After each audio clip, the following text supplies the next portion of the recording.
असं दिनांक 13 मार्च रोजी 3 वाजता मला माहिती मिळाली की वाशीचे सिव्हिल हॉस्पिटल येथे एका महिलेला तिच्या नवऱ्यानं मारलेलं आहे आणि तिला ऍडमिट केलेलं आहे.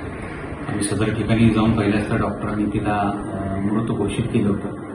त्यानंतर माहिती घेतली असता जवळचे जे नातेवाईक किंवा आजूबाजूला राहणारे जे लोक आहेत त्यांनी सांगितले की तिच्या नवऱ्याने तिला मारहाण केलेली आहे.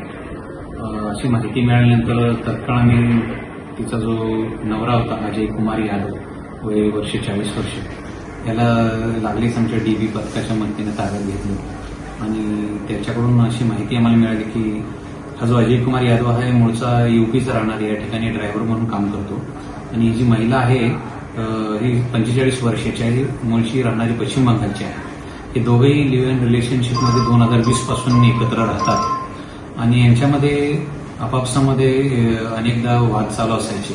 त्या वादामधूनच काल सकाळी त्यांच्यामध्ये 10:30-11 वाजता भांडण झालं. त्या भांडणामध्ये यांनी तिचा गळा ओढून तिला मारल्याचं निष्पन्न झालं. दोघांचीही फॅमिली, त्या ड्रायव्हर आहे त्याची UPला आहे फॅमिली आणि ती जी महिला आहे तिची पश्चिम बंगालमध्ये फॅमिली आहे. नेमकं कारण त्यांच्यामध्ये आपापसामध्ये बऱ्याचदा वाद व्हायचे. त्या वादामध्येच काल त्यांनी तिला गळा ओढून मारहाण केलेली आहे. ती मला काय घरकामच करायची.